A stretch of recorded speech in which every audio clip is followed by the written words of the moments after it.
My guess is that she's a janitor or a church custodian, because the song opens in the first stanza by telling us that she's cleaning up the floors in a church following a wedding.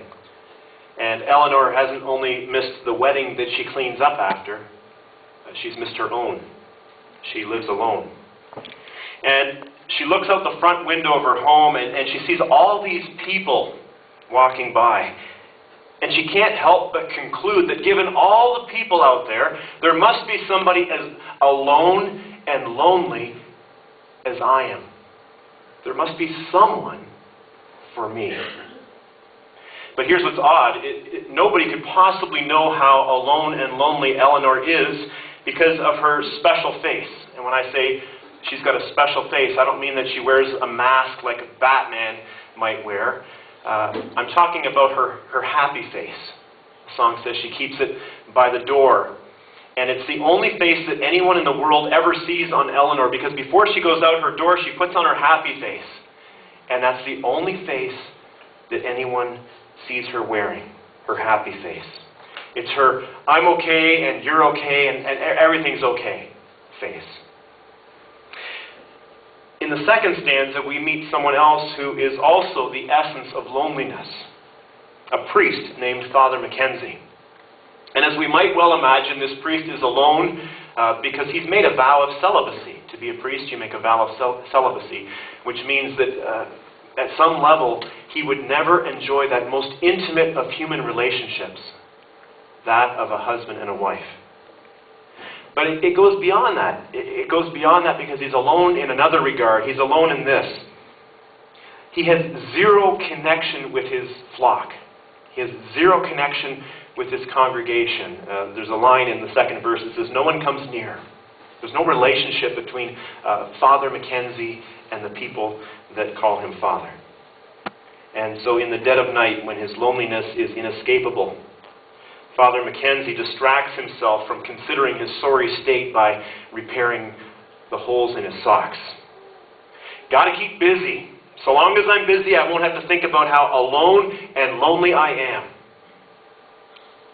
Stanza 2.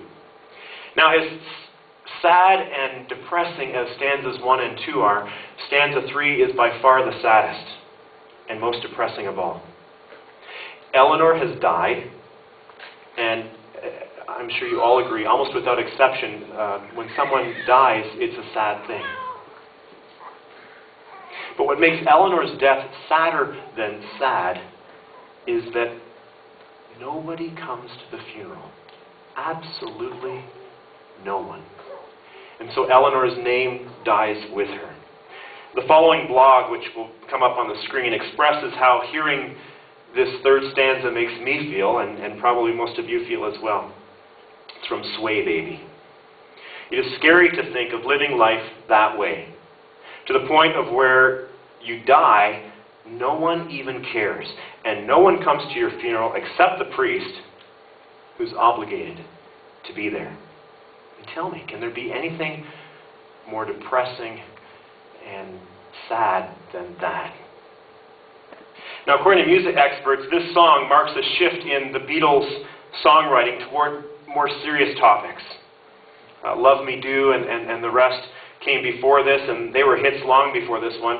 But here there's a shift, and the string arrangement and classical influence in the song are thought to be Jane Asher's. And Jane is an English actress who dated and was engaged to Paul McCartney for a time.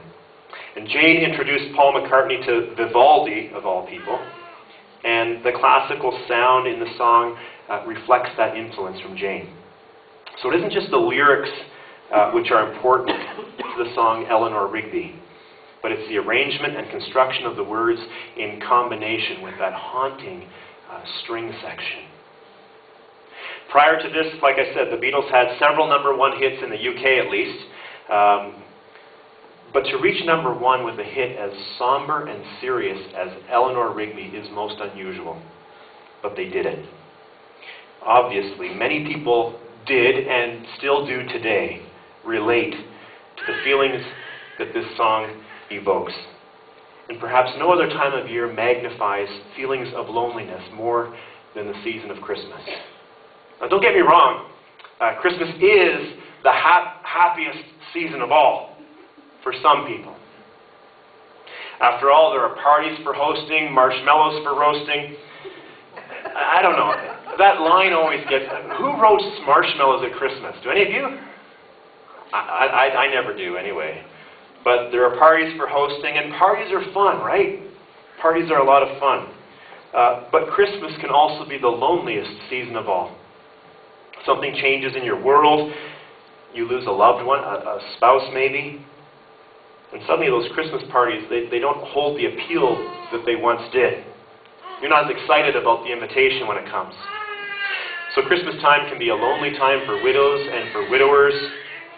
And I think we all realize that. And it's something that we need to be sensitive about, not only for those who may have lost a loved one in our congregation, but in our community as well.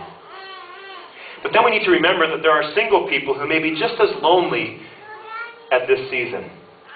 A single person who'd prefer to be married may look at a widow or widower and say, at least you got to enjoy some years with a companion, a husband or a wife. I've gone through my entire life without a single day of that type of companionship. And then what about people who are separated or divorced? For them, Christmas today is not like the Christmases of long, long ago. And when children are involved, we need to be sensitive to the fact that they can also experience loneliness at this time of year when we just wouldn't expect a child to experience loneliness.